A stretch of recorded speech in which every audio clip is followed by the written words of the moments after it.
इसको आवाज आ रही है?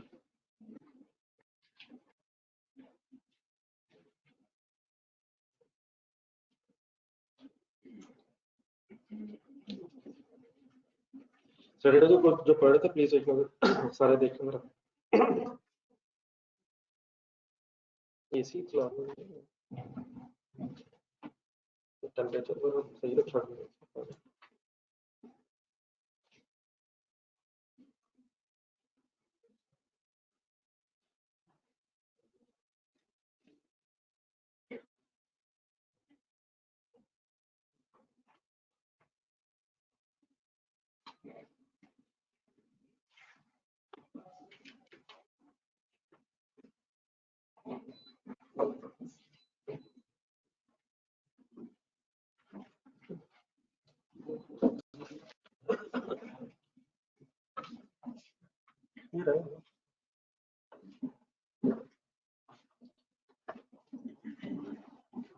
ये सभी क्या पढ़ रहे थे सर? क्या ढूंढ रहे हैं सर? बाय प्रोडक्ट किसको कहते हैं? इसकी एलोकेशन के मेथड्स पढ़ रहे थे। मैंने पूछा है किसकी एलोकेशन के मेथड्स पढ़? जॉइंट कॉस्ट की जॉइंट प्रोडक्ट्स पे एलोकेशन के मेथड्स पढ़। नहीं पढ़ रहे थे। एक नजर देखा ना फिजिकल क्वांटिटी मेथड क्या था? जॉइंट कॉस्ट को क्वांटिटी की बेस पर प्रोपोर्शन बना के एलोकेट करते हैं। सेल वैल्यू मेथड क्या है? सप्लायर पॉइंट की सेल प्राइस फाइंड आउट करें और जॉइंट कॉस्ट की एलोकेशन करें। अगर प्रोडक्ट सेलेबल है at supplier point as it is use करें, और अगर प्रोडक्ट्स फर्दर प्रोसेस करने के बाद सेल हो रही है तो हाइपोथेटिकल सेल वैल्यू कैलकुलेट करके एलोकेशन करें। हाइपोथेटिकल सेल वैल्यू कैसे आती है? फाइनल सेल प्राइस था जिसका प्रोडक्ट बिक रही है, उसमें से अल्टीमेट उसमें sorry further processing cost minus कर। कंफ्यूजन तो नहीं है इसमें? एक लास्ट सिनेरियो मैंने बनाया था इसमें, मैंने वैसे जबानी बोला था, जरा एक डायग्राम बना लें, मैं उसको एक्सप्लेन करता हूँ। ये ऑनलाइन स्टूडेंट्स बड़ा आवाज ठीक आ रही है? फाइनली सॉरी ठीक है बता दूं।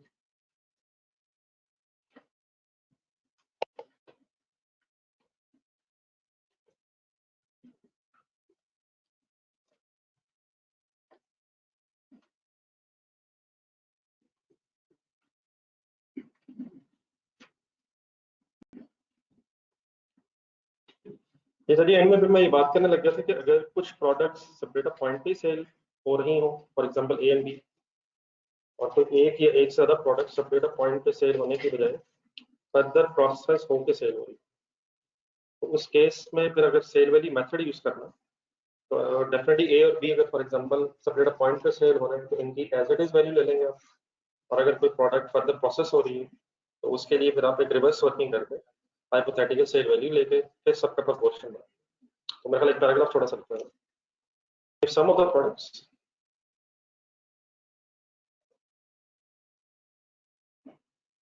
if some joint products if some joint products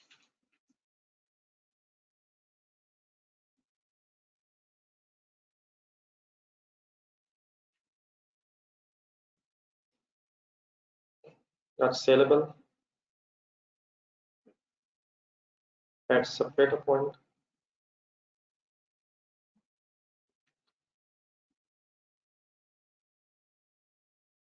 and some are not,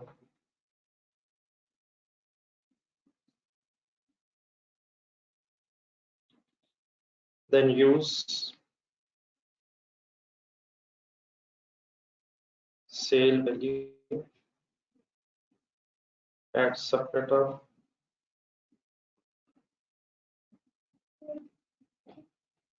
for those products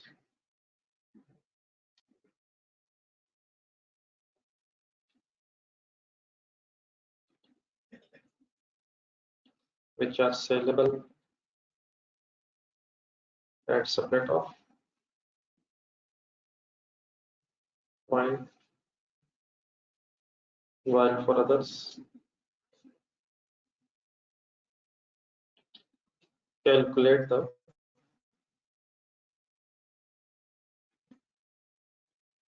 hypothetical sale value at separate amount.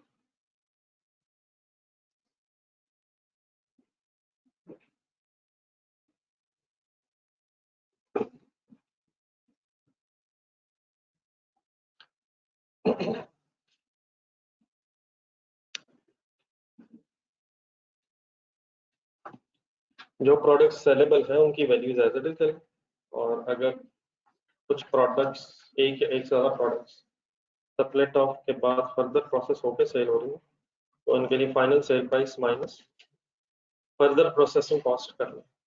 तो कंफ्यूजन तो नहीं बेटा इसमें?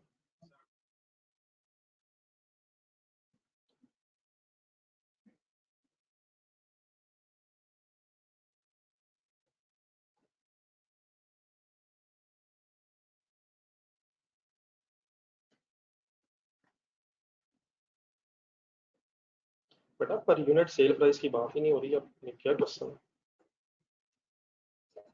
सवाल है आपका ये होना चाहिए अगर है तो कि अगर दोनों प्राइसेस अवेलेबल हो, वो मैंने बात की थी, अगर सेपरेट पॉइंट पे भी सेल हो सकती है प्रोडक्ट और आफ्टर फर्दर प्रोसेसिंग भी, तो डेफिनेटली हमें sale value at separate of चाहिए, तो हम एज इट इज यूज करेंगे।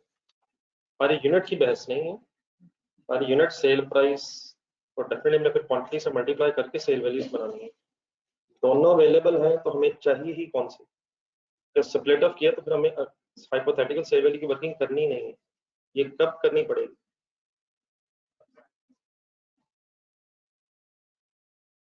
ठीक है जी, कुछ क्लियर है? अच्छा, ये जो दो मेथड हमने पढ़े इसकी तो एक मिनट हेडिंग जरा दोबारा देखना। हमने डिस्कस करना क्या शुरू किया होगा कि हम जॉइंट कॉस्ट को एलोकेट करना चाहते हैं जॉइंट प्रोडक्ट्स पे। तो इसके दो मेथड्स हो गए, कौन कौन से? Physical quantity method and sale value at separate point method. एक वैसे थर्ड मेथड भी है, लेकिन वो जब जरूरत पड़ेगी तो डिस्कस करेंगे। अब नेक्स्ट हेडिंग में हम दो रखते हैं, ट्रीटमेंट ऑफ बाय प्रोडक्ट।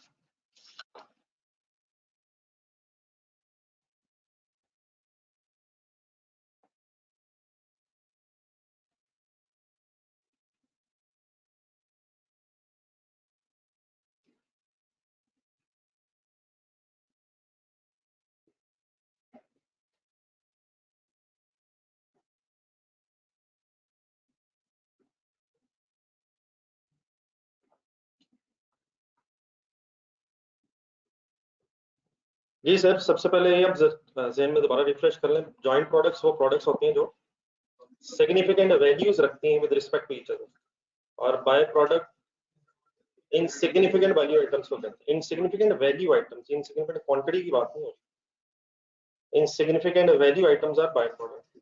अब insignificant means immaterial, immaterial means minor amounts. तो अब एक मिनट मेरी बात सुन लें, ये बिल्कुल सिंपल है। देखिए फॉर एग्जांपल एक जॉइंट प्रोसेस है, उसमें तीन जॉइंट प्रोडक्ट्स हैं, सपोज एबीसी, और ऐसी जॉइंट प्रोसेस में से फॉर एग्जांपल एक कोई प्रोडक्ट एक्स बन गई है, दैट्स बाय प्रोडक्ट। इस मैन्युफैक्चरिंग प्रोसेस में जॉइंट मैन्युफैक्चरिंग कॉस्ट इंकर हुई है,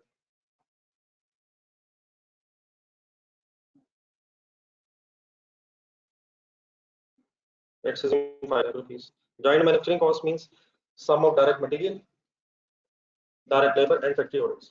ठीक है, लेकिन वो कंबाइंड कॉस्ट है, किस किस पे है? इन सब प्रोडक्ट्स पे, ए बी सी डी और इवन एक्स पे। लेकिन बेटा क्योंकि बाय प्रोडक्ट एक इनसिग्निफिकेंट आइटम है, तो पहली चीज आपने ध्यान में रखनी है, कॉस्ट, मैं जो बोलूंगा अभी मैं लिखता भी हूँ, cost is not allocated to by product.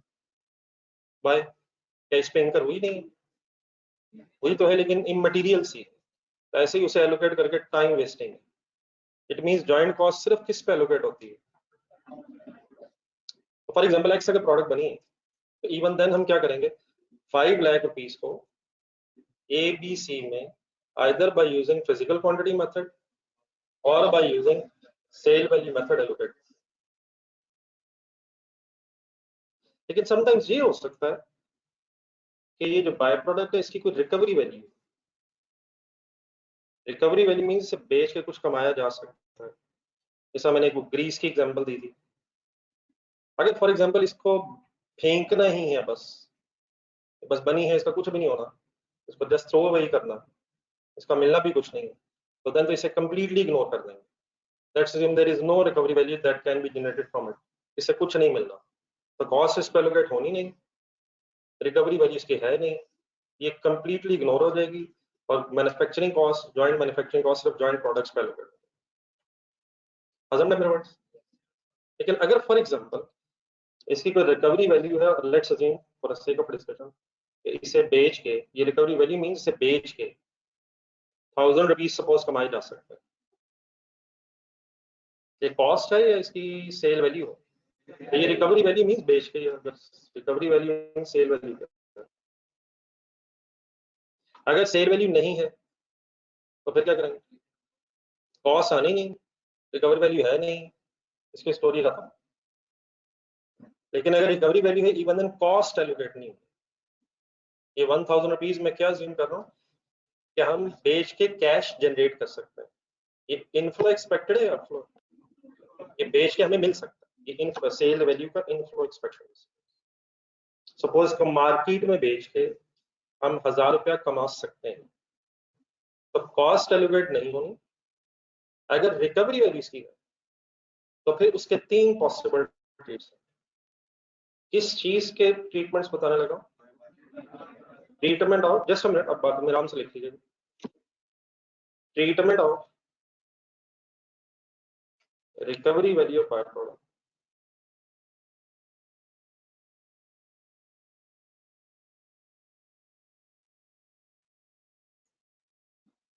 Cost is not allocated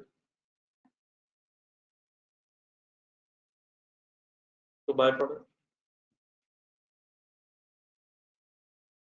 Why the cost why cost is not allocated? इनकर हुई होगी लेकिन इन मटेरियल सी है, इन मटेरियल मींस इनसिग्निफिकेंट है। मटेरियलिटी कॉन्सेप्ट कभी सुना? अपनी जिंदगी में कभी सुना था? वो भी नहीं सुना। इमटेरियलिटी का मतलब होता है, मटेरियलिटी का मतलब होता है सिग्निफिकेंट चीज। तो इमटेरियल अगर मैं लफ्ज बोल रहा हूँ तो नॉट सिग्निफिकेंट, तो अगर नॉट सिग्निफिकेंट है तो फिर एज एन अकाउंटेंट हम इनसिग्निफिकेंट चीजों पे, इमटेरियल चीजों पे टाइम वेस्ट नहीं करें। बाकी अब जो हजरात अगर अकाउंटिंग का स्टार्ट में है तो मेरा जरा लफ्ज ध्यान रखिएगा। ये मैं किसका ट्रीटमेंट डिस्कस करने लगा? बाय प्रोडक्ट की रिकवरी में। अब ये आप डिसाइड कर लें क्या ये पैसे आने हैं हमारे जाने हैं, ये आने हैं। मेरी इस एग्जांपल के मुताबिक हमारा कितना खर्चा हो चुका है मैन्युफैक्चरिंग पर, वो आउटफ्लो है 5 लाख मटेरियल लेबर ओवरहेड्स का। अब उसकी 1 मिनट बात नहीं होगी, we are talking about the 1000 rupees that we can generate. अब अगर हम इसे बेचेंगे तो कैश आना है, ये बड़ा इसके 3 पॉसिबल ट्रीटमेंट्स में हमने एंट्रीज बनानी है बेसिकली। तो एक इसका ट्रीटमेंट ये है कि इसको बेच के जो पैसे मिले उससे बिजनेस का एक इनकम स्टेटमेंट ध्यान में बनाए। सबसे पहले क्या आता है? सेल्स। तो जिस तरह आप जॉइंट प्रोडक्ट्स की सेल्स लिख रहे होंगे अपनी इनकम स्टेटमेंट में, उसी तरह इस कैश को भी बिजनेस की एक नॉर्मल इनकम के तौर पे कंसिडर कर रहे हैं। मसलन मैं क्या एंट्री बनाना चाह रहा हूँ? Cash debit sales credit, sale of by product credit. Another possible treatment है कि रादर देन आप इसे नॉर्मल सेल बनाएं, आप इसकी एंट्री कर लें कैश डेबिट और अदर इनकम क्रेडिट। तो जस्ट प्रेजेंटेशन में चेंज आएगा, कहाँ की बजाय फिगर कहाँ आ जाएगी। मतलब ये 1000 रुपीज सेल्स में ऐड होने की बजाय ग्रॉस प्रॉफिट आप पहले कैलकुलेट कर लेंगे बेस्ड ऑन जॉइंट प्रोडक्ट्स होंगे, based on joint product sale वगैरह की होंगी। और फिर जब अदर इनकम में आएंगे तो वहां इस प्रोडक्ट एक्स के 1000 रुपीज को फिर ग्रॉस प्रॉफिट में प्लस कर। तो नंबर 1 या कहाँ लिख लें? सेल्स में, या रादर देन दैट तो 2 एंट्रीज क्या बनी? अगर सेल में लिखना है तो double entries cash debit cell credit, और अगर अदर इनकम में लिखना है तो cash debit other income credit, कुछ डेबिट क्रेडिट। लेकिन एक थर्ड पॉसिबल ट्रीटमेंट भी है, लेकिन अब इस तरह यहाँ तक आप लिख लें तो थर्ड में मैं आता हूँ। ये जो मैंने बोला भी है ये भी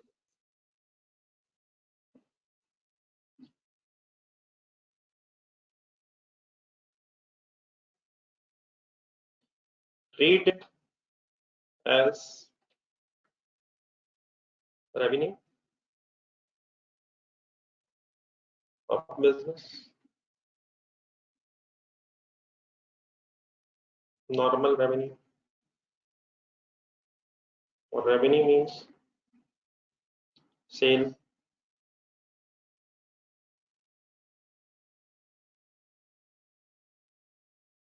वो फिर इंशाल्लाह बाद में डिस्कस कर लेते हैं। क्वेश्चन साइलेंट होगा फिर क्या करना।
बुक की अब जरूरत पड़नी है, जिन हजरात ने बुक अभी तक नहीं लिया कल होनी चाहिए प्लीज। मैसेज तो आ गया होगा आपको, लोगों ने कर दिया तो कल प्लीज सबके पास हो। और ऑनलाइन स्टूडेंट्स को अब इंशाल्लाह डिस्पैच होना शुरू हो जाएगी, तो आप इस टेंशन में रहिएगा। आपको फिलहाल मेरे पास पीडीएफ शेयर हो गया होगा, चैप्टर में फिलहाल पीडीएफ आपको शेयर कर दूंगा, बुक आपको डिस्पैच होना शुरू हो जाएंगी मेरे ख्याल खाते में ऑनलाइन स्टूडेंट्स।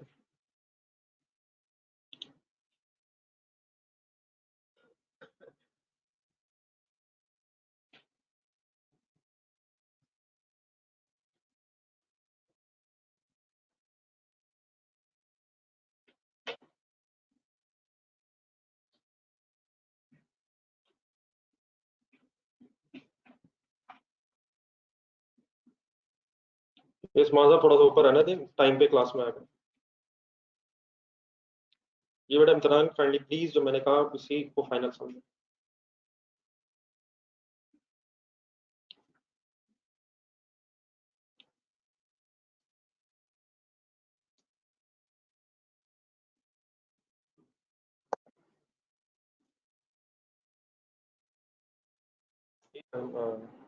अभी तक ऐड नहीं हुआ सारा ग्रुप में,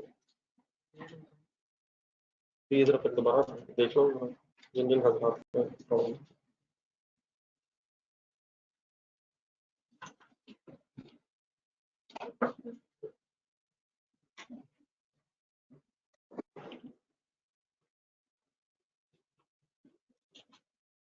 ये नोट हो गया सर। तो प्लीज बाय प्रोडक्ट के एंगल से नंबर 1 क्या चीज ध्यान में रखें, cost is not allocated. Second, if it has some recovery value, it is treated as follows. As follows में number 1, treat it as normal revenue means sales. Treat it as number 2, other income. Third बड़ा interesting है sir, एक minute diagram देखें board.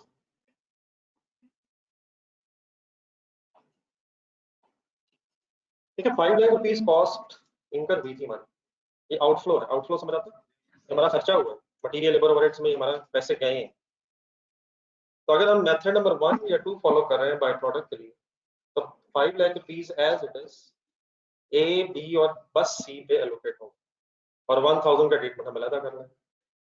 लेकिन sir इसे इस तरह भी शायद सोचा जा सकता है कि 5 lakh rupees is the joint manufacturing cost which is an outflow of the business, और इसी प्रोसेसिंग के रिजल्ट में एक बाय प्रोडक्ट एक्स बन गई, और उसको बिना के बेच के हम 1000 रुपीस कमा सकते हैं। तो सोचने का थर्ड स्टाइल ये भी हो सकता है कि this 1000 rupees is a recovery against manufacturing cost of the business. देखिए हमने कितना खर्चा किया और क्या उस खर्चे के रिजल्ट में एक ऐसी चीज बन गई जिससे हमें 1000 रिकवर हो रहा है। तो क्या मैं कह सकता हूँ net manufacturing cost is 4,99,000।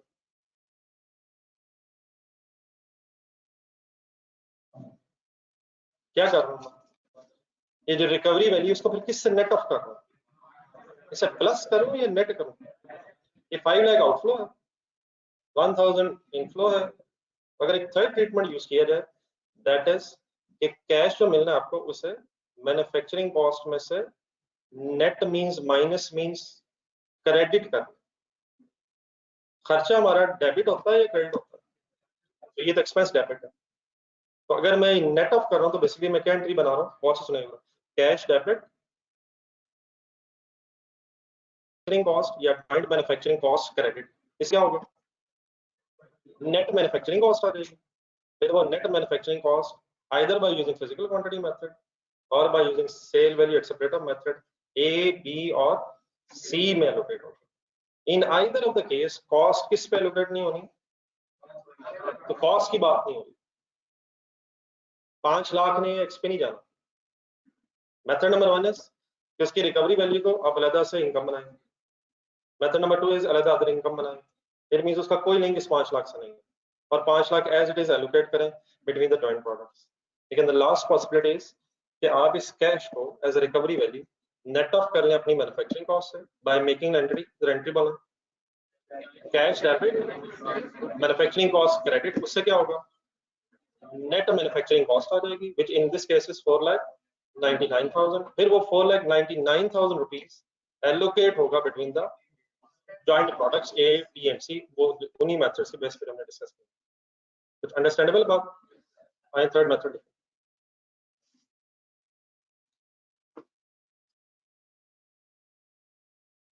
read it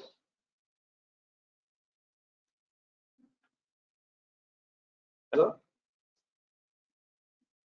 deduction from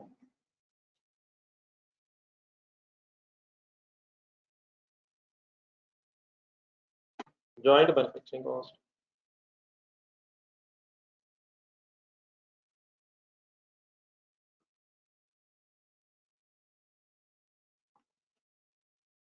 और इस केस में कम से कम बाकी तो आई होप के फर्स्ट 2 की एंट्रीज आप ज़हन में सोच सकते हैं, थर्ड की एंट्री लिखते हैं। अच्छा बार बार मैं कैश बोल रहा हूँ, डेफिनेटली होल बेसिस पे एंट्रीज हो सकती हैं, कैश रिसीवेबल डेबिट अगर ये नहीं बचा। और क्या credit, joint manufacturing cost credit.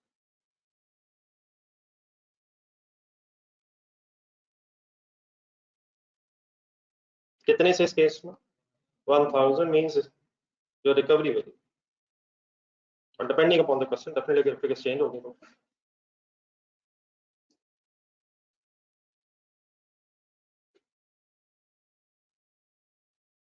What it is. एक सेंटेंस और लिखना जो मैंने अपनी बात में कहा, after this deduction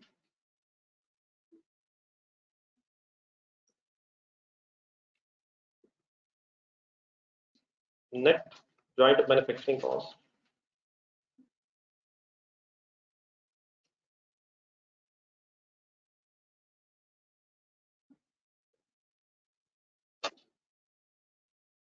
will be allocated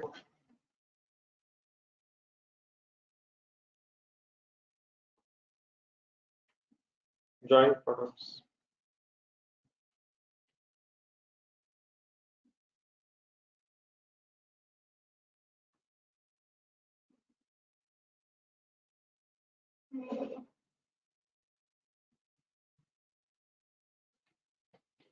तो कैश या रिसीवेबल डेबिट करने से आपका एक एसेट इंक्रीज हो जाएगा और उसका जो सेकंड इफेक्ट है वो आपके एक्सपेंसेस में से फिर नेट ऑफ हो जाएगा। तो कंफ्यूजन इस बात में, तो ये बड़ा 3 मेथड्स अलाउड है। फाइनली अब एग्जामिनर हमें जैसे कहेगा वैसे हम किया करेंगे, लेकिन एक पॉइंट ये आ सकता है, एक सिचुएशन ये आ सकती है कि अगर एग्जामिनर नाम बताए कि कौन सा ट्रीटमेंट करना है इन 3 में से जॉइंट बाय प्रोडक्ट, सॉरी इन 3 में से बाय प्रोडक्ट का कौन सा ट्रीटमेंट अगर करना है, क्वेश्चन साइलेंट है, एक नोट लिखा है, इफ क्वेश्चन इज साइलेंट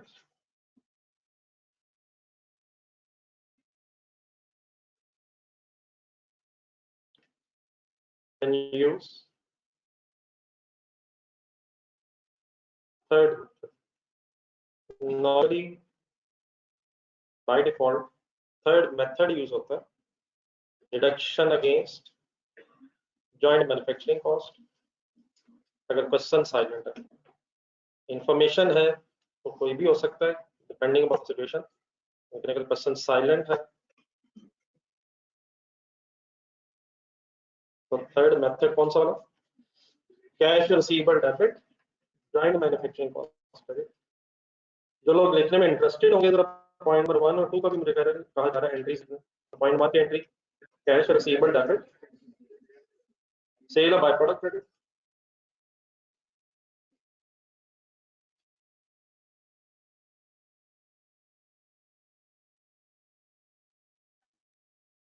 इस सात ही जगह बनाना है,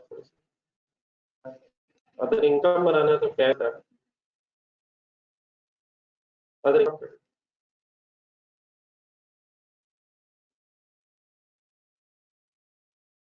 in this case amount differ according to the example 1000।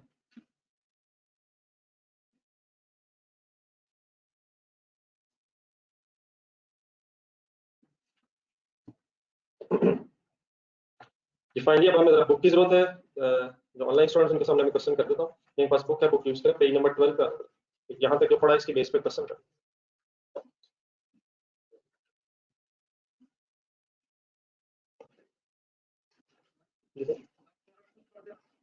आने दे सर, गेम शुरू हो गया, सब कुछ हो सकता है।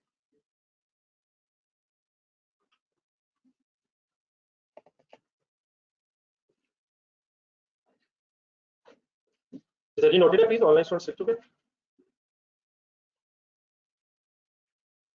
तो लिख तो नहीं जाओ प्लीज। जी सर, ये पेज नंबर 12 के दरमियान में आपको एक एग्जांपल मिलेगी, by product and joint product. एक आसान सी example products ready sir. Two joint products XX and YY are produced from a common process। Data बड़ा दिया होगा, आपने अकॉर्डिंगली जो बातें हो रही है उसको अप्लाई करना सीखना। During July 11,000 units of material were input to the process। Total cost of processing, direct material and conversion cost। अभी प्राइम कॉस्ट वर्ड तो पढ़ा कुछ दिन पहले, शायद कन्वर्जन कॉस्ट की बात नहीं हो सकी, रजिस्टर में लिखा है मेरा ख्याल फिलहाल। दो चीजें जरा याद रखनी है, एक है prime cost. Prime cost is sum of raw material consumed means direct material and direct labor। Understand कर लेंगे, डायरेक्ट मटेरियल डायरेक्ट लेबर, इस तरह का फॉर्मूला याद रखें। Direct material obviously means raw material. एक लफ्ज है कन्वर्जन कॉस्ट।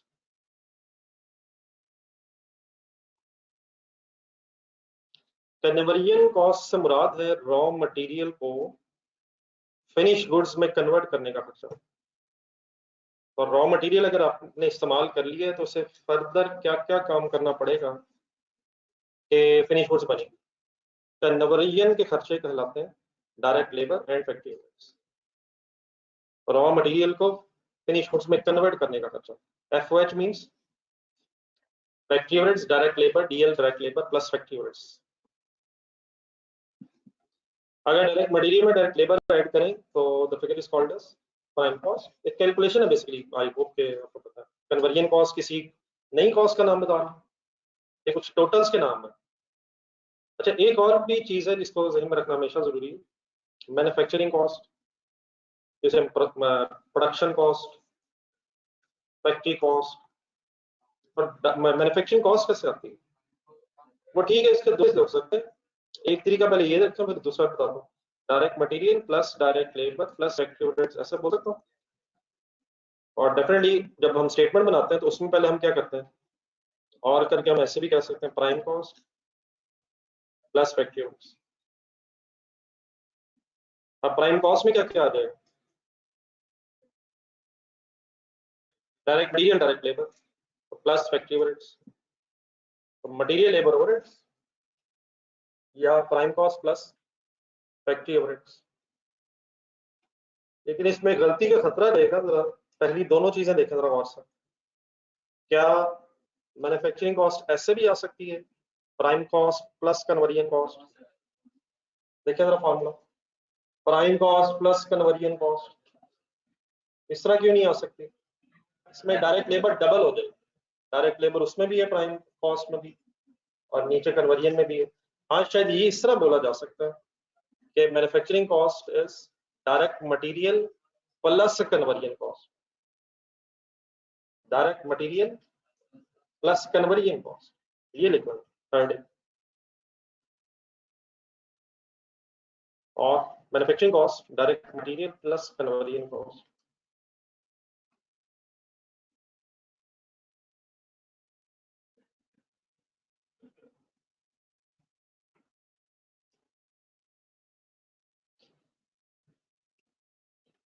बाय डिफॉल्ट वैसे ना अब सबसे पहला जो तरीका है वो ध्यान रखें, material labour factory overheads. Alternatively फिर अगर हमें ऊपर वाली दो चीजें याद हो रही हैं तो इंशाल्लाह अदरवाइज भी बन सकता है। तो by default please manufacturing cost is sum of three cost. Number one direct material, direct labour and factory overheads, क्योंकि प्राइम कॉस्ट या कन्वर्जन कॉस्ट ये कैलकुलेशंस के नाम है, ये किसी अलग से कोई एक्सपेंस के नाम नहीं। मेन मैन्युफैक्चरिंग के खर्चे कौन कौन से हैं? मटेरियल लगेगा, लेबर कॉस्टिंग करो होगी, फैक्ट्री ओवरहेड्स की चंद एक एग्जांपल्स बोल दें जरा।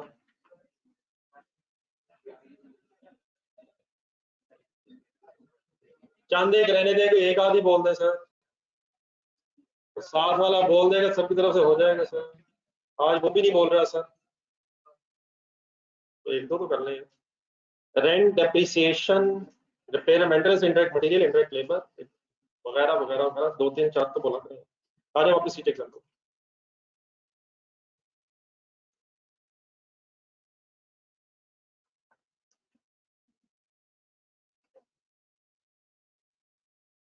ये ठीक है बेटा, यूटिलिटी बिल्स, इलेक्ट्रिसिटी वगैरह।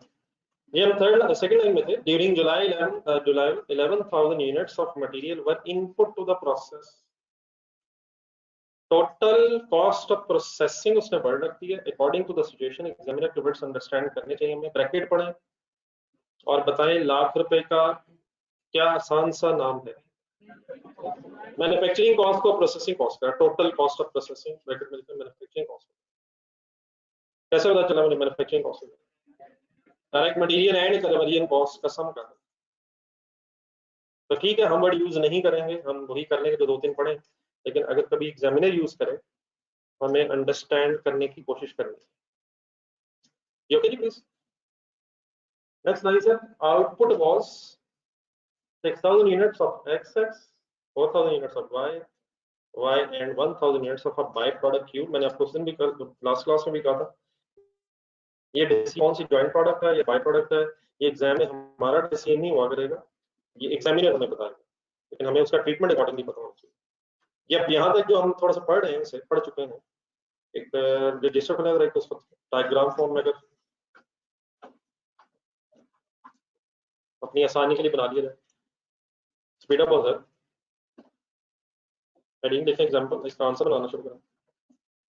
बाकी डेफिनेटली जब क्वेश्चंस की तरफ जाएंगे तो कैसे सॉल्व करने वो तो करते भी फिलहाल समझ ले रहे हैं। तो इस प्रोसेस में कितने यूनिट्स की इनपुट है? 11,000। सुने वर्ड्स कभी? इनपुट, प्रोसेस में इनपुट। आउटपुट किस किस की हुई? XX, YY and Q। क्यों? तो उसने बाय प्रोडक्ट कह दिया। कितनी इतनी क्वांटिटी बनी? 11,000 टोटल था, 6,000 यूनिट्स XX के बने। 6,000, 4,000 एंड 1,000 रिस्पेक्टिवली क्वांटिटी बन गई। अब डेफिनेटली चीजें ऐसा ऐसा एडवांस होती जाएंगी। क्या सम टाइम प्रोसेसेस में लॉस भी हो सकता है, सब कुछ हो सकता है, लेकिन फिलहाल इतनी क्वांटिटी इनपुट हुई है, अगर हम देखें तो उतनी ही क्वांटिटी बस ब्रेक होकर आउटपुट में कन्वर्ट होगी। सम सेम है दोनों। आइडियल सिचुएशन ये क्या input should be equal to output. बस हुआ क्या है कि वो इनपुट स्प्लिट हो गई है इन प्रोडक्ट्स में XX YY एंड Q की। Second line third line lakh रुपया, कहाँ लिखे लाख रुपया? प्रोसेस का खर्चा है, direct material conversion cost, cost of processing ₹1 lakh.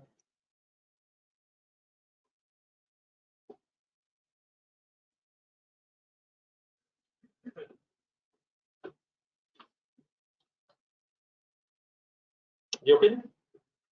बाकी अब क्वेश्चन और कंप्लीट करें। नेक्स्ट लाइन, इनके पास बुक है, बुक से पढ़ो, चीजें हाथ में रखें, साथ हाईलाइट करें। XX has a sale value of 24 per unit when it is output from the process. YY has a sale value of 12 per unit when it is output from the process. Q has a sale value of 1 per unit. Company's policy is to apportion joint cost based on sale value at the point of split out. As such, there is no information of further processing. क्या चीजें as it is बिकती महसूस हो रही हैं। 80% of the output of both the products XX and YY was sold by the month end. क्या कुछ stock बचा लग रहा है? The proceeds of sale of the byproduct could be treated in one of the following ways. वो जो following ways पढ़े हैं ऊपर वही नीचे लिखे हैं। Number 1, separate revenue, other income और deduction। हमसे क्या रिक्वायर्ड है? Prepare an income statement for the month of July। जुलाई के महीने की एक स्टेटमेंट बनानी है, assuming each of the above treatment for by product separately। क्या मतलब? ये 3 स्टेटमेंट्स हो रही सर, देखें तो दोबारा। assuming each of the above treatment for by product separately, मतलब पहली जो इनकम स्टेटमेंट बनेगी उसमें बाय प्रोडक्ट हो एज अ रेवेन्यू, फिर अदर इनकम सेकंड में। अब ये तीनों तो नहीं एट अ टाइम, सेल भी बनानी है, अदर इनकम भी बनानी है, या सेल बनाना है या अदर इनकम और या डिडक्शन। ये 3 अलग अलग स्टेटमेंट्स हो जाएंगे, ठीक है। लेकिन थोड़ा सा ऊपर जाए जरा डाटा देखें। जॉइंट प्रोडक्ट के एलोकेशन के लिए कौन सा मेथड उसने बता दिया है, तो उसके लिए ऑप्शन नहीं है कि हम सेल फिजिकल क्वांटिटी से नहीं कह रहा। जॉइंट कॉस्ट को एलोकेट करने के लिए सेल वैल्यू मेथड है सेपरेट पॉइंट का, लेकिन बाय प्रोडक्ट के एंगल से वो कहता है तीनों को सेपरेटली ट्रीट करके। समझ आ गई please? How to solve it, बिस्मिल्लाह।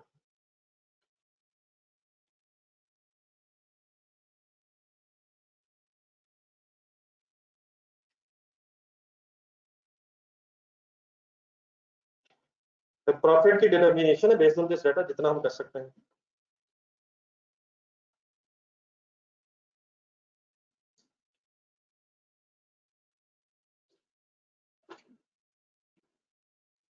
इस तरह इनकम स्टेटमेंट या स्टेटमेंट ऑफ प्रॉफिट लॉस, जिस तरह के पर्सन में वर्ड लगाओ,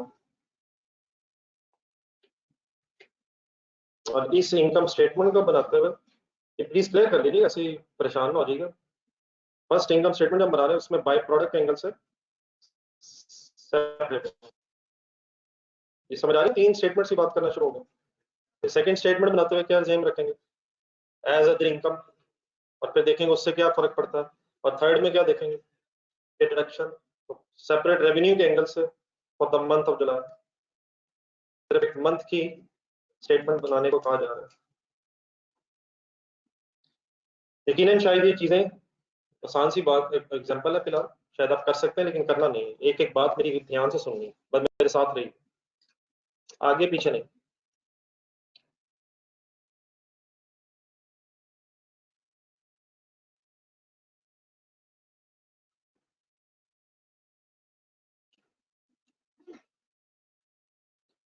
जी सर, जी स्टेटमेंट स्टार्ट करें सर। सबसे पहले क्या लिखो? सेल्स।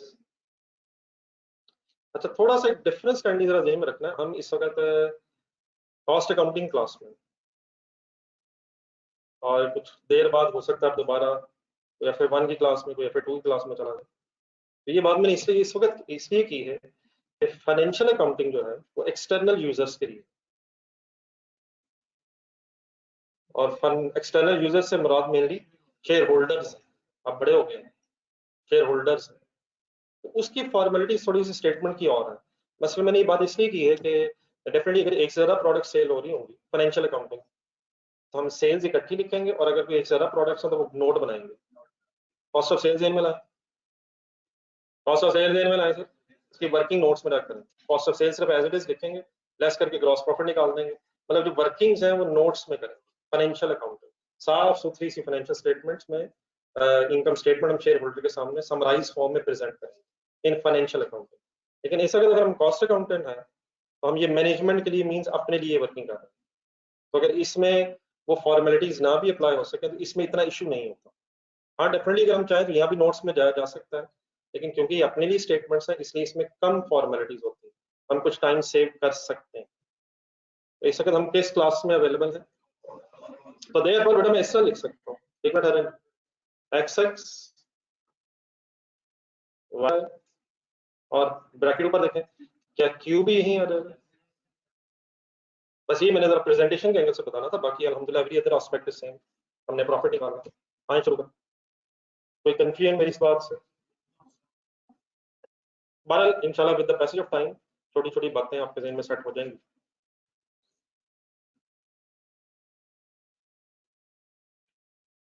जी सर, अब कहने का डाटा चाहिए हमें, ढूंढे फिगर्स। एक्स एक्स की सेल्स फाइंड आउट करनी है। एक्स एक्स के कितने यूनिट्स बने हैं? 6000 बने हैं, लेकिन बिके कितने हैं? 80% सही मिला। एक्स एक्स और वाई वाई के एंगल से 80% चीजें बिकी हैं, तो क्या सेल आप यूनिट सोल्ड के एंगल से लिखेंगे, यूनिट्स प्रोड्यूस के एंगल से? सेल की अमाउंट कैसे कैलकुलेट होगी? Number of unit sold multiplied by sale price is equal to sales. तो कैसे करो? 6000 मल्टीप्लाइड बाय 80%, ऑब्वियसली आप सॉल्व करके लिख सकते हैं। मेरा ख्याल है कितने बनते हैं, 4800, और multiplied by sale price per unit 24। Online students साथ साथ रहिएगा। 24। तो सेल्स कैसे आती हैं, सेल्स कैसे आती हैं? वैसे ही आती हैं सर जैसे आती हैं, कमाल है यार, ये भी बात है करने वाली। पूछ ही बैठा तो बता ही दे, कैसे ऐसे ही नहीं आती। Number of unit sold multiplied by sale price per unit. तो 80% करके क्या फाइंड आउट हुआ कि कितने यूनिट्स बिक गए, 4800 और मल्टीप्लाइड बाय 24। ओके, ये फिगर सही है यार, फिगर तो बता दूंगी। वाई वाई के कितने यूनिट्स बने?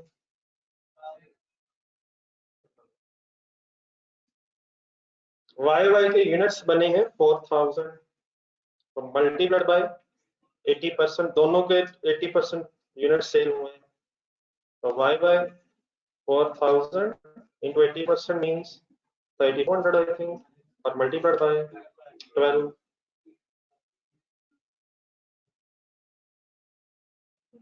38,400। Please use calculator sir, look at the data। तो क्वेश्चन के ऊपर रजिस्टर रखी है भाई ने, उठा ही नहीं पिछले 5 मिनट से।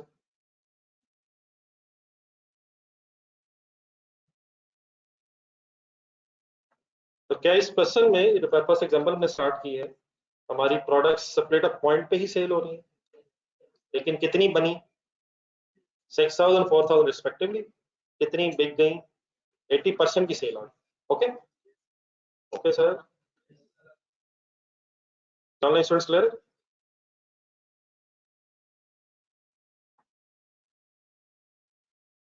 चलिए दोबारा डेटा देखें, और हमारी स्टेटमेंट की ब्रैकेट है बाय प्रोडक्ट के एंगल से सेपरेट रेवेन्यू।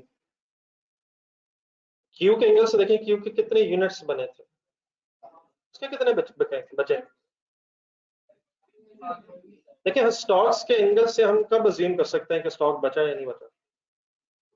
अगर कोई इंफॉर्मेशन हो, मतलब फॉर एग्जांपल अगर 80% लाइन ना हो, तो हम कैसे डिटरमिन करेंगे कि 80% बिके, 70% बिके या 100% बिके? अगर कोई इन्फॉर्मेशन होगी तो हम स्टॉक्स अज्यूम कर सकते हैं, और अगर कोई इन्फॉर्मेशन ना हो तो हम सिंपली क्या अज्यूम कर सकते हैं कि जो बना है वो सेल होगी। तो क्यू के एंगल से क्वेश्चन पड़ा, क्यू का क्या अब नहीं बताया गया कि स्टॉक बचा है या नहीं बचा, सिर्फ X X and Y Y के एंगल से 80% बताया उसने। तो सिंपली फिर क्या करें, क्यू की तरफ आए, कितने यूनिट्स बने हैं 1000, एक यूनिट की सेल प्राइस भी गिवन है 1, therefore 1000 rupees is sale value of the by product. ठीक, और उसे इस वक्त हम किस मेथड के एंगल से ट्रीट कर रहे हैं कि हमने इसका सेपरेट रेवेन्यू इसी तरह बनाना है जिस तरह जॉइंट प्रोडक्ट्स को बनाना। ओके प्लीज, मैंने तो कहा था यार अगर क्वेश्चन साइलेंट हो तो थर्ड मेथड होता है, तो क्वेश्चन साइलेंट नहीं है, अकॉर्डिंग टू क्वेश्चन हम कर। ठीक है, याद है कि सम करो 154 600।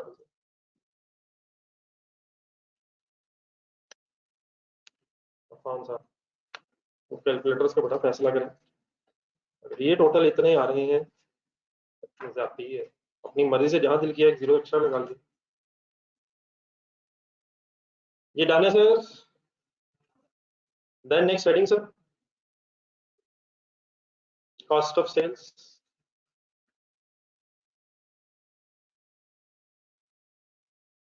Cost of sales manufacturing business है या ट्रेडिंग बिजनेस लग रहा है? वजह manufacturing business, material conversion cost, units input हो रहे हैं, खर्चे हो रहे हैं, मटेरियल लेबर लग रही है, फिर यूनिट्स प्रोड्यूस हो रहे हैं। व्हाई इट इज इंपॉर्टेंट, जो मैंने बात इस वक्त की है। अब कॉस्ट ऑफ सेल्स हम कैसे फाइंड आउट करेंगे? ओपनिंग स्टॉक किसका? फिनिश गुड्स का। मैंने जो नोट्स दिए थे या बुक अगर है तो पहले पे ही देखें जरा बुक पर प्लीज, फॉर्मेट्स का इस तरह से ध्यान रखें। बुक का ये नोट्स अगर है तो फर्स्ट पेज के एंड पे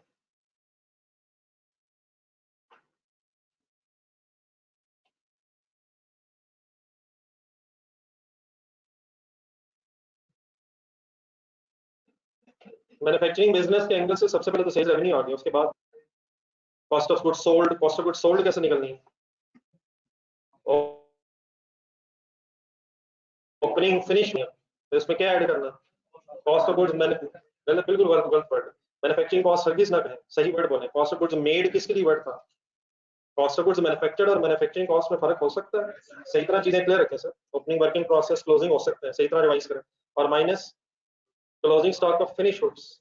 ठीक है, तो मैन्युफैक्चरिंग कॉस्ट ढूंढनी पड़नी है, मैन्युफैक्चरिंग कॉस्ट भी नहीं, सॉरी, प्लस ओपनिंग क्लोजिंग अगर हो तो कॉस्ट ऑफ गुड्स मैन्युफैक्चर्ड पे है ये प्लीज। ठीक है, कॉस्ट ऑफ गुड्स मैन्युफैक्चर्ड में ऐड होना। आ जाए वापस।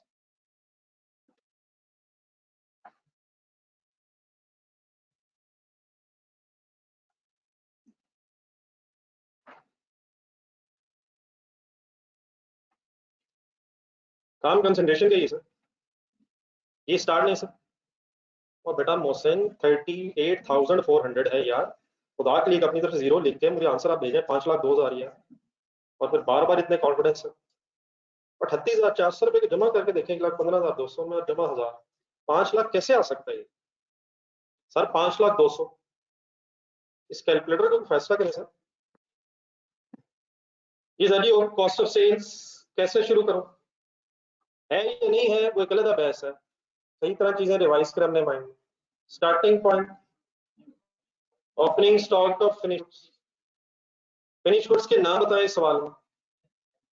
एक्स एक्स वाई वाई यू कह लें, लेकिन उसका तो कॉस्ट एलोकेट नहीं होगी बाय प्रोडक्ट। तो ढूंढे जरा opening stock of finish goods के कोई क्वांटिटीज, कोई amounts, X X Y Y का स्टॉक गिवन हो। और गिवन है तो सही यार, 20% बचा तो हुआ। वो क्लोजिंग ओपनिंग कैसे करते हैं यार? पीरियड के स्टार्ट पे उसकी कोई इंफॉर्मेशन नहीं है, तो अगर उसकी इंफॉर्मेशन नहीं है तो डैश लगाना। होता नहीं है नहीं, हो नहीं सकता। प्लस देखिए पूरे word, cost of goods manufactured.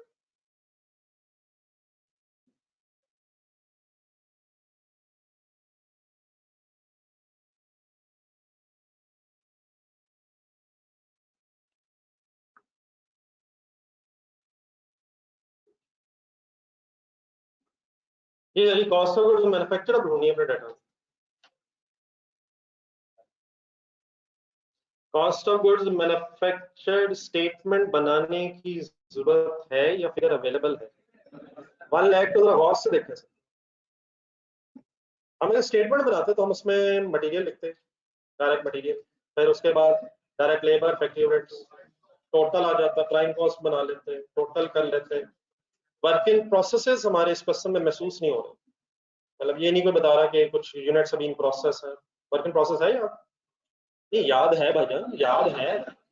Work in process किसे कहते हैं? ये यूनिट्स बन रहे हैं, बन रहे हैं, तो वो कह तो रहा है 20% अभी बन रहे हैं, 20% सेल नहीं हुए, बन चुके हैं क्या? बिके नहीं है, ये क्लोजिंग फिनिश हो। तो opening closing work in process ना होने की वजह से शायद यही 1 लाख रुपीस मैन्युफैक्चरिंग कॉस्ट के साथ साथ कॉस्ट ऑफ गुड्स मैन्युफैक्चर्ड भी है। हमेशा ऐसे ही है क्या? ना होने की वजह से क्या क्या बन गया? वर्क इन प्रोसेस का ओपनिंग क्लोजिंग अवेलेबल ना होने की वजह से यही manufacturing cost he cost of goods manufactured बन गई। तो ये अवेलेबल है, अगर ये अवेलेबल ना होती हम डेफिनेटली से कैलकुलेट कर सकते थे। दोबारा पेज नंबर 1 देखें प्लीज, देखा करें, मुझे आता है मैं देख लूंगा, इस तरह के चक्रों में ना पड़ा करें। उसके ऊपर स्टार्ट में जाए, कॉस्ट ऑफ गुड्स मैन्युफैक्चर्ड का फॉर्मेट देख के मेन हेडिंग्स बोलने, इसको पक्का करें ज़हन में। रॉ मटेरियल कंज्यूम्ड आता है, डायरेक्ट लेबर ऐड होती है, फैक्ट्री ओवरहेड्स आते हैं, फिर मैन्युफैक्चरिंग कॉस्ट होती है, फिर उसमें opening closing work in process हो सकता है, और अगर ना हो तो क्या वही मैन्युफैक्चरिंग कॉस्ट फिर finally cost of goods manufactured बन जाएगा? हमारे इस क्वेश्चन में 1 लाख गिवन है और वर्क इन प्रोसेसेस की इंफॉर्मेशन ना होने की वजह से यही कॉस्ट ऑफ गुड्स मैन्युफैक्चर्ड भी है। आ जाए वापस।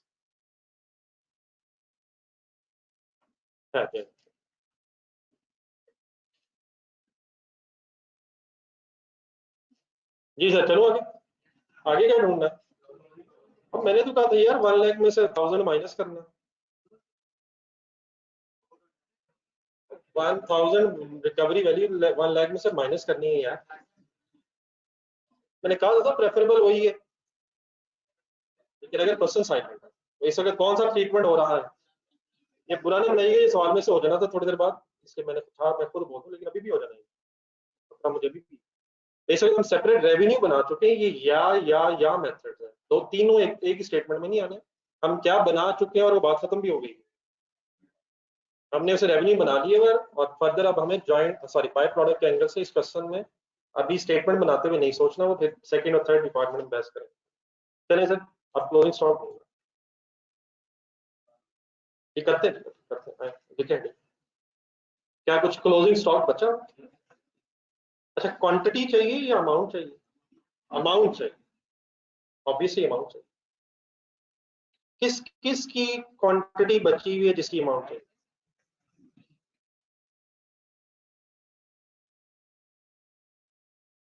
अब ये बात जो मैं करने लगूं काइंडली, तो फिर अभी फिगर्स लिखते भी हैं, जरा आप भी सोचें, डाटा अपने सामने रखने क्वेश्चन करो। देखो बेटा 6000 यूनिट्स बने हैं एक्स एक्स। ये मैथमेटिक्स इन्वॉल्व होनी, बार बार डिवीजन मल्टीप्लिकेशन, प्लीज इसको नहीं आप कह सकते कि हमें आइडिया नहीं। सारे सोचें, 6000 यूनिट्स बने हैं एक्स एक्स के, कैलकुलेटर उठाएं, 80% सेल हो गए हैं तो स्टॉक में 20% होने चाहिए, तो स्ट्रेट में 20% लिखें। 1200 यूनिट्स बचे हैं, अब हमें इन 1200 यूनिट्स की अमाउंट चाहिए, अमाउंट चाहिए। और एक अभी अजीब सी आवाज आई है, चलो अच्छा हो गया वो आवाज आ गई, कहीं शुक्र अल्लाह का, ये ना होता कि बाद में ये भी हो सकता मुझे कहना पड़ता। एक 24 रुपए नजर आए कहीं किसी को, और मेरा ख्याल है कि खुदा ना खासा मल्टीप्लाई तो नहीं करती, तो है तो ही 24 रुपए का एक यूनिट एक्स एक्स है। ये सेल है, तो स्टॉक भी तो सेल प्राइस पे कैलकुलेट होता है। चीजें सेल प्राइस पे कब जाती हैं? जब वो बिक जाए, तो स्टॉक को कॉस्ट पे कैलकुलेट करते हैं।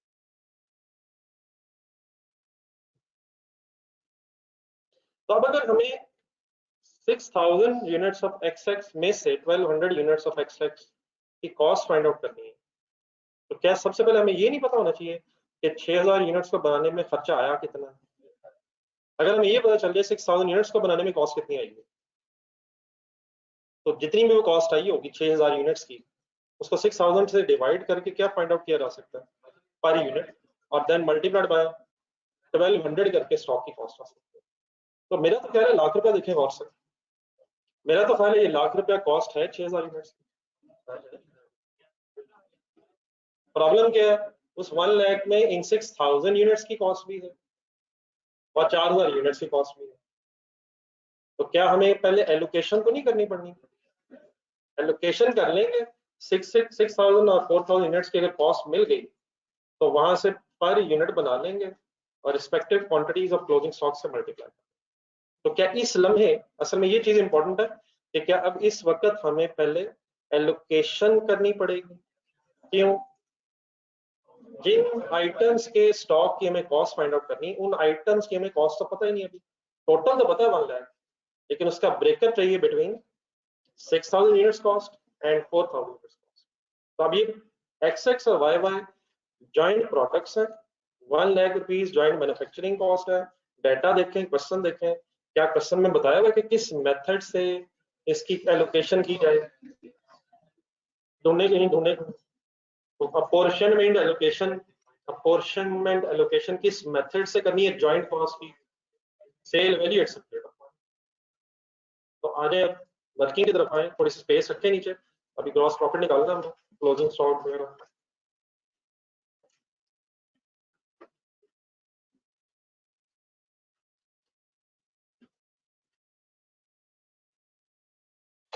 जी सर, तो अब सबको पता है कि हमें चाहिए था क्लोजिंग स्टॉक की फिगर, लेकिन क्लोजिंग स्टॉक की इस फिगर को फाइंड आउट करने के लिए हमें पहले एलोकेशन करनी पड़ेगी। तो वर्किंग 1 को बना लें, एक W1 लिख लें जहाँ क्लोजिंग स्टॉक था।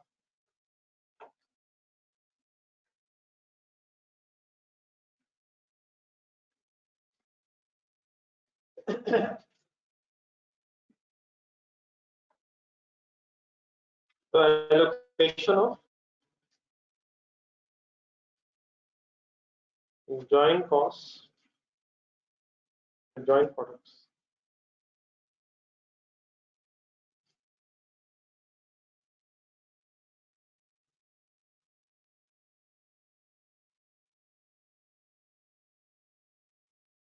अच्छा, ये मुझे कुछ कॉलम्स अब बनाने हैं, तो ये कॉलम्स काइंडली पहले मुझे बना लेने दीजिएगा, आप भी रिवाइज करना अपने साथ। Product name XX YY, Q भी तो है यार, Q एक बाय प्रोडक्ट है, बाय प्रोडक्ट को कॉस्ट एलोकेट नहीं, याद रहेगा। देन सर जी, इससे अगला जो कॉलम है वो सबसे इंपॉर्टेंट है। जस्ट अ मिनट, जस्ट मैं यहाँ यूनिट्स प्रोड्यूस लिखूं या सोल्ड? देखिए, जो मैन्युफैक्चरिंग का खर्चा है, प्रोडक्शन का खर्चा है, नंबर ऑफ यूनिट्स प्रोड्यूस पे आएगा या नंबर ऑफ यूनिट्स सोल्ड पे आएगा? प्रोडक्शन, मैन्युफैक्चरिंग इंटरचेंजेबल वर्ड, ये भी याद रखिए। मैन्युफैक्चरिंग का खर्चा नंबर ऑफ यूनिट्स मैन्युफैक्चर्ड पे आएगा। तो मैं शायद कॉलम लास्ट क्लास में बना रहा था, स्टार्टिंग पॉइंट हमेशा हुआ करेगा number of units produced. 1 lakh rupees, दोबारा से रिवाइज करें, 1 लाख ढूंढना करें, सवाल देखें ये क्या है। 1 लाख मैन्युफैक्चरिंग कॉस्ट है, इस खर्चे से XX और YY के यूनिट्स बने कितने, हम इन्हीं यूनिट्स की कॉस्ट फाइंड आउट कर रहे हैं। तो वो लाख रुपया खर्चा हो गया, ये यूनिट्स बने हैं, वो ठीक है, बाद में कुछ बच गए हैं, सारे बिके नहीं हैं, तो हाँ जितने बिके सेल उनकी नहीं, लेकिन allocation of joint manufacturing cost basis of number of units produced. Okay, याद रहेगा। तो कितने यूनिट्स लिखूं? 6000, 4000, just a minute, just a minute, just a minute. अगर फिजिकल क्वांटिटी मेथड होता तो इन्हीं यूनिट्स का मैं सम करता 10,000 और 1 लाख रुपीस को एलोकेट कर देता, लेकिन क्वेश्चन में क्या लिखा हुआ है? Sale value method at separator. अच्छा, एट सेपरेटर वाला पॉइंट प्रॉब्लम जरा रिवाइज करना है, कोई फर्दर प्रोसेसिंग तो नहीं। तो देयरफॉर सिंपली बेटा शायद ऐसे कर सकता हूं। अब डाटा देखें कंडिया, पहले प्लीज देखें, अंधाधुंध ना लिखें। सेल प्राइस पर यूनिट ढूंढे 24, 12, यहां तक एक मिनट मुझे सॉल्व करवा दें। 6024, 144, 000, 48,000। एक सेकंड, ये इसको छोड़ के अपनी स्टेटमेंट देखें जो प्रॉफिट एंड लॉस स्टेटमेंट बन रही है। तो बेटा एक मिनट यार, क्या हो गया? 3 पेन है, अब मैं कौन सा उठाऊं, अब कौन सा, वो फैसला कर लीजिएगा। इनकम स्टेटमेंट देखिए सर, ये इनकम स्टेटमेंट में सेल और है, यहाँ और है, ये प्रोडक्शन की सेल वैल्यू, प्रॉफिट की सेल से आएगा, ये चीजें हमने बेची हैं, तो ये एलोकेशन के लिए वर्किंग होगी। It is nothing to do with the statement of profit loss. Profit कितने यूनिट्स पे आएगा, बेचे हुए यूनिट्स पे या बनाए हुए यूनिट्स पे?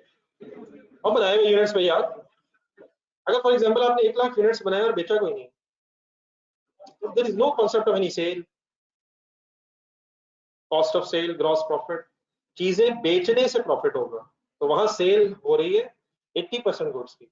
और यहाँ मैं क्या फाइंड आउट कर रहा हूँ कि जो मैन्युफैक्चरिंग कॉस्ट इंकर हुई है वो कितने मैन्युफैक्चर्ड यूनिट्स पे एलोकेट होनी है, लेकिन based on their respective sale value, that is sale value of the production. सही है, तो पूरे लिखे हैं यहाँ तक आ जाए, अब लिखे full interested and sale value of at separate of, इसलिए नहीं कह रहा कि शायद प्रॉब्लम नहीं है, एज इट इज, अगर आप वो भी लिखना चाहते तो लिखिए। तो सेल वैल्यू ऑफ प्रोडक्शन, हमारे बस यहाँ तक एक आगे कॉलम एक चाहिए बस।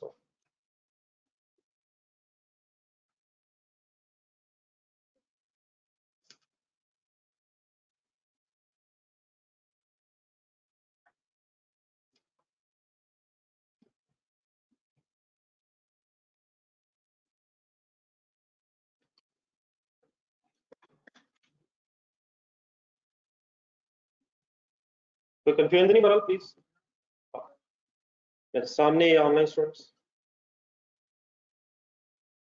अगर बेटा नीचे वाली क्लास में कोई हजरात का कोई क्वेश्चन हो अगर, तो एक तो फैजान आप लोग, लेकिन अगर रिजॉल्व ना हो सके तो क्लास के बाद मेरे मिल लिया करो ऊपर, या क्लास के स्टार्ट में आके मिल लिया करो, होपफुली आप टाइम पे आते हैं।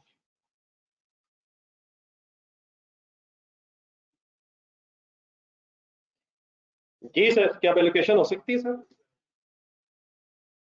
कैसे? अब सेल वैल्यू ऑफ प्रोडक्शन का टोटल करना है, एक्स वाई, एक्स एक्स और वाई वाई की सेल वैल्यूज का सम करके, मुझे सिर्फ ये चीज बता देना बोर्ड पे देख के कितने रुपए एलोकेट होने कॉस्ट पे,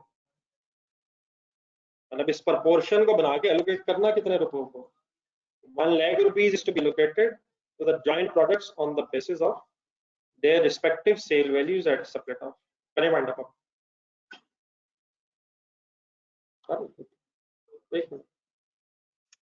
टोटल हो जाएगा 192।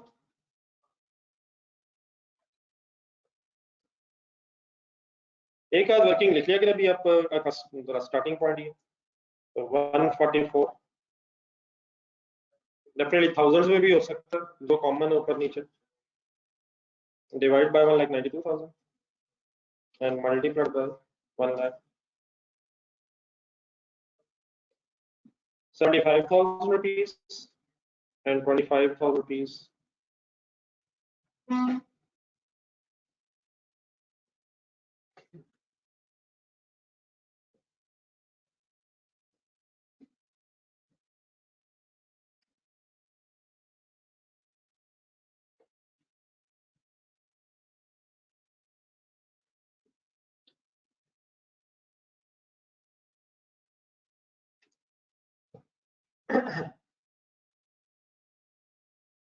ये होती है 75,000। वैसे तो डेफिनेटली दो प्रोडक्ट्स ही हैं, अगर आप किसी एक प्रोडक्ट की कॉस्ट निकालें तो दूसरी बैलेंसिंग आ तो सकती है, लेकिन फिलहाल प्लीज कैलकुलेटर पे सॉल्व किया। 48 divide by 192 multiply 1 lakh, allocation में कंफ्यूजन तो नहीं सर, लेकिन जो चीज इंपॉर्टेंट है सर यहाँ 75,000 सर्कल लगाए,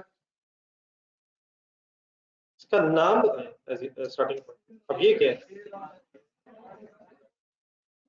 अब ये share of joint manufacturing cost of x है, लेकिन फर्दर प्रोसेसिंग ना होने की वजह से शायद यही उसकी फाइनल मैन्युफैक्चरिंग कॉस्ट हुई। 1 लाख का खर्चा वो अब डिस्ट्रीब्यूट हो गया, तो डेफिनेटली इट इज इनिशियली तो शेयर ही है, share of manufacturing cost related to A, लेकिन फर्दर प्रोसेसिंग ना होने की वजह से यही इसकी टोटल कॉस्ट भी है।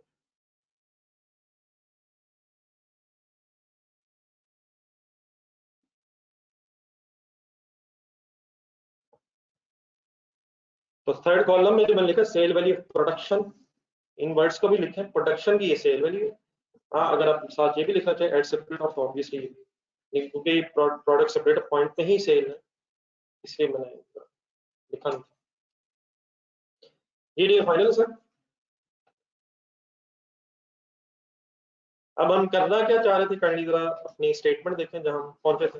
हम क्लोजिंग स्टॉक की फिगर फाइंड आउट करना चाहते हैं।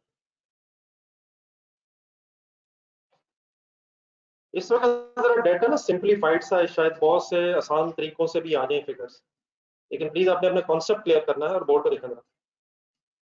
तो काइंडली प्लीज सही कॉन्सेप्ट क्लियर करें। देखिए एक्स की मैन्युफैक्चरिंग कॉस्ट है एक्स को बनाने की 75,000 रुपीज, ये ठीक है मेरी बात। अगर मैं इसे डिवाइड बाय कर दूं 6,000 तो मेरे पास क्या आ जाए, नहीं मेरे पास आएगा क्या, पर यूनिट मैन्युफैक्चरिंग कॉस्ट। और देन फिर अगर क्लोजिंग स्टॉक की फाइंड आउट करनी पड़ेगी तो मल्टीप्लाइड बाय इसके कितने यूनिट्स बनाए थे, हमारा देख लें 20% ऑफ 6,000 तो 1200 यूनिट्स रिमेनिंग। Okay please. और सिमिलरली मुझे वाई वाई करवा दें, 25,000 total manufacturing cost of producing 4,000 units and multiplied by उसके 800 देंगे, प्लीज सॉल्व कर लेना। 4,000 का 20% एंड 6,000 का 6,000 का 20%। ये क्वांटिटीज मिल गई सबको, 1,200, 800, 15,000 रुपीज एंड 5,000 रुपीज। ये क्या करेंगे, वो इस डाटा में हो गया लेकिन हर जगह नहीं हुआ करेगा, तो जज़ाकल्लाह आपने बताया, लेकिन प्लीज सॉल्व कीजिए। एक और तरीका भी हो सकता था, लाख का सीधा करें 20%, लेकिन खुदा के लिए ना करें। आपके साथ रह रहे हैं कि थोड़ी सी कैलकुलेशन मुझे भी आती है, प्लीज एक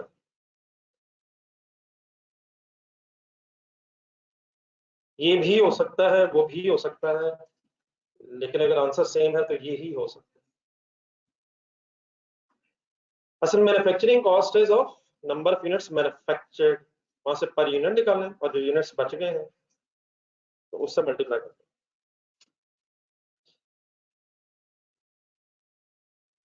तो देन अगर इन दोनों अमाउंट्स को सम किया जाए तो हमारे पास टोटल क्लोजिंग स्टॉक की वैल्यू आ जाएगी।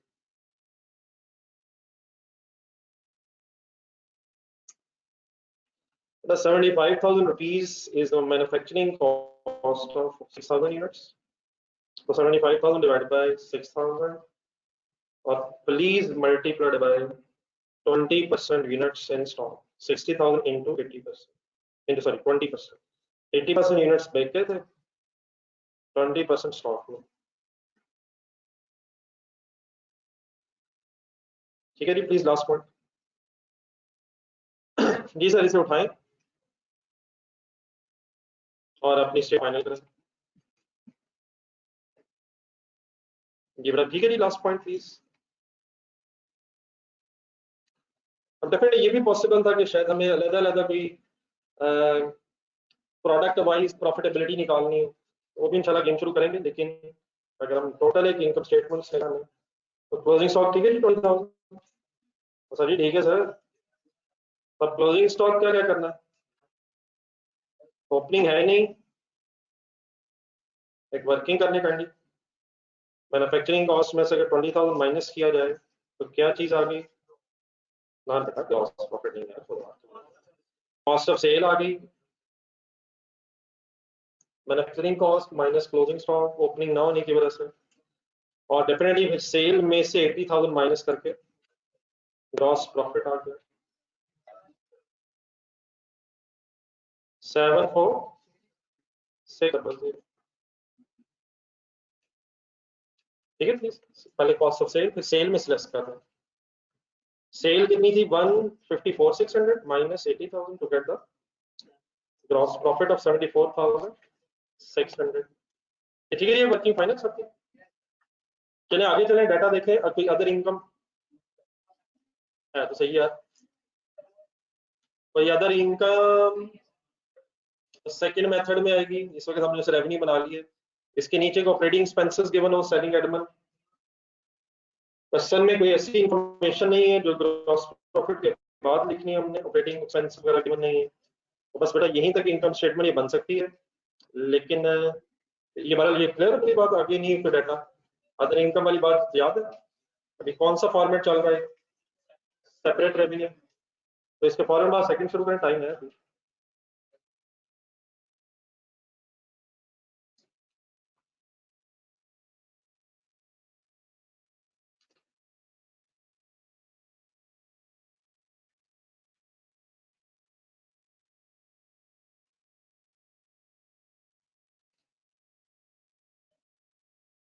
Bye product as other income.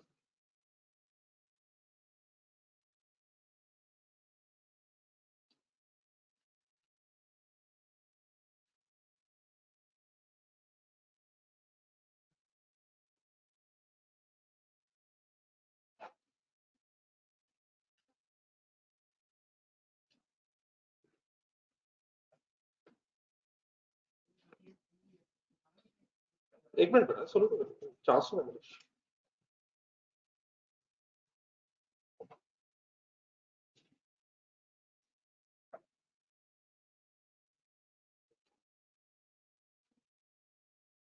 जी सर, बस हेडिंग लिख के रुके जरा काइंडली, और बोर्ड पे देख।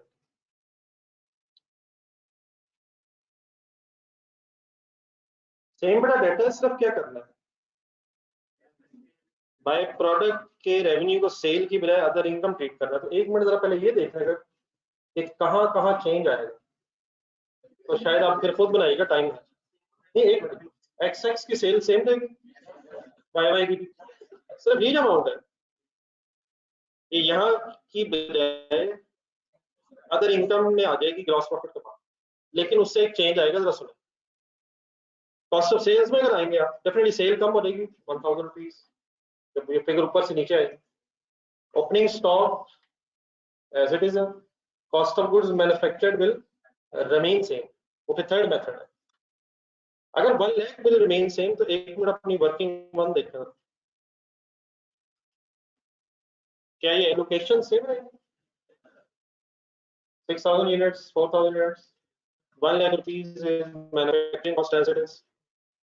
ये बड़ा एज इट इज डाटा रहने की वजह, ये एज इट इज डाटा रहने की वजह से कि आपकी सारी क्लोजिंग स्टॉक की working stock as it is same रहे, ठीक है। तो सिर्फ द ओनली थिंग इज कि 1000 रुपीज सेल्स में से निकल के, ऑब्वियसली सेल कम हो जाएगी और ग्रॉस प्रॉफिट भी अकॉर्डिंगली देखिएगा चेंज हो जाएगा, उसके बाद अदर इनकम में फिगर आ जाएगी। तो जरा खुद से बनाने की कोशिश करेंगे, और डेफिनेटली जहां वर्किंग हुई नहीं है, बस फॉर एग्जांपल सेल्स की जो फिगर्स हैं वो आप एज इट इज दोबारा देख के लिख लीजिए, just without wasting any time. करने की कोशिश करें, मैं भी देखता हूँ। और वर्किंग वन की जरूरत नहीं है, वो शायद ऑलरेडी अगर हो गई है और सेम है तो उसका दोबारा रेफरेंस आ सकता है। आप भी लिखिए, मैं भी लिख रहा हूँ, आप अपने रजिस्टर में से डाटा देख के लिखें rather than looking at the board.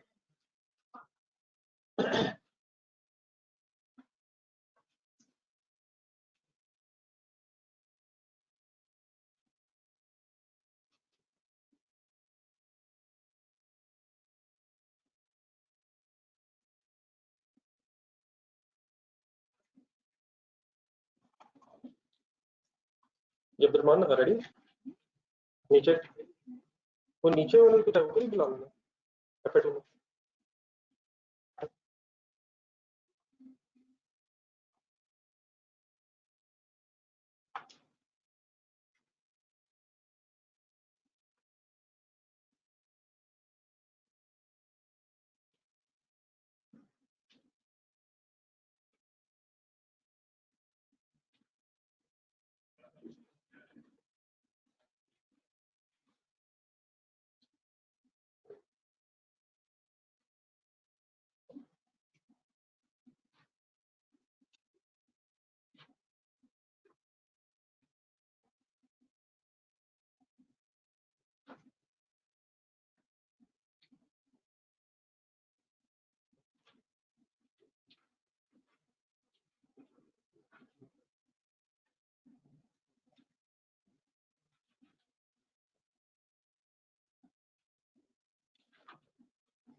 Closing stock के साथ एज वर्किंग नंबर 1 दोबारा, डेफिनेटली एक ही वर्किंग अगर सेम है उसको दोबारा लिखना टाइम वेस्टिंग।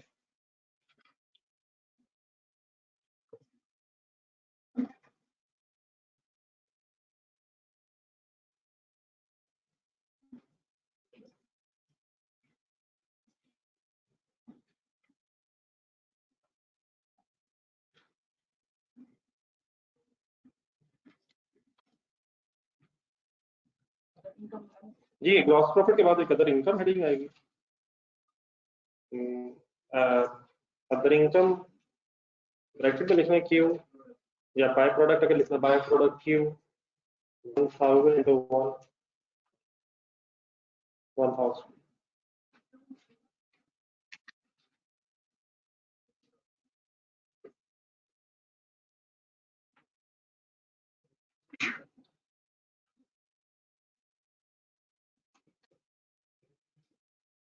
बहरहाल देख रहे हैं, आपके ख्याल में कोई और फिगर अगर चेंज होनी है, कोई ज़हन में है चीज, तो जरूर उससे डिस्कस करें। तो समझ आती है, मैंने फिगर्स एज इट इज लिखनी है ऊपर नीचे बस की। क्लोजिंग स्टॉक की working same as it is use कर रहा हूँ। Any confusion anyway? फिर एक मिनट आप मेरे से एक फाइनल आंसर सा सुनो। बट अगर अदर इनकम हमने लिखी है तो सेलिंग एडमिन एक्सपेंसेस नहीं है, वो जो भी हैं। जस्ट एक मिनट, जस्ट एक मिनट। तो एज इट इज फिर ये नेट प्रॉफिट है, क्या ना होने की वजह से। लेकिन एक मिनट ऊपर ऊपर स्टेटमेंट आई, उसमें मैंने ग्रॉस प्रॉफिट के बाद छोड़ दिया, लेकिन क्या वहां कोई अदर इनकम आनी? फर्स्ट फर्स्ट फर्स्ट मेरे को डैश ही होगी उधर। इट मींस वहां भी नेट प्रॉफिट मींस टू से अगर कोई सेलिंग एडमिन एक्सपेंसेस होंगे तो वो दोनों इनकम स्टेटमेंट्स में एज इट इज लेस होंगे, तो इससे प्रॉफिट पे फर्क नहीं पड़ रहा, ये कहना चाह रहा हूँ। किस चीज की प्रेजेंटेशन बस ऊपर नीचे ही हो, 1000 सेल्स की बजाय ग्रॉस प्रॉफिट के नीचे आ गया। इस तरह के ऊपर भी अगर एक आध लाइन बना सके इस तरह थोड़ा सा करके, मैं डैश जो लगा रहा हूँ, what does it means, dots लगाने का, कि ना फिगर्स होने की वजह से सेलिंग एडमिन की, यही पे नेट प्रॉफिट भी है दोनों केसेस में। और ऑब्वियसली अगर एक्सपेंसेस हैं तो दोनों केसेस में माइनस होने, तो नेट प्रॉफिटेबिलिटी पे कोई इफेक्ट नहीं होगा इस प्रेजेंटेशन का। चाहे हम रेवेन्यू में अदर इनकम लें, सॉरी रेवेन्यू में बाय प्रोडक्ट की सेल लें, या अदर इनकम में ग्रॉस प्रॉफिट की प्रेजेंटेशन के बाद। ठीक है, और डेफिनेटली मेथड थर्ड भी है, कौन सा, ये क्लियर है प्लीज, ये कंप्लीट करके उठिएगा प्लीज, अब नेट प्रॉफिट तक आ जाए दोनों केसेस में। There will be no difference in the net profits either by using first presentation of revenue or second presentation of other income। हाँ, थर्ड में को फर्क पड़ेगा, वो जब हम करेंगे तो पता चलेगा। तो वो आपके लिए होमवर्क नहीं है, अब टाइम नहीं रहा है, जरा उसको फर्दर एक्सप्लेन करूंगा कल आपके लिए। बस एक आध दिन जरा और इन चीज़ों को जरा एज इज रिवाइज बस कर लें, फिर इंशाल्लाह होमवर्क्स भी कल से शायद स्टार्ट हो जाए। बुक अब जिनके पास नहीं है वो काइंडली जरा बुक कल क्लास में अवेलेबल करके ही। ठीक है सर, अल्लाह हाफिज। थोड़ा सा रिवाइज बनता है बाद।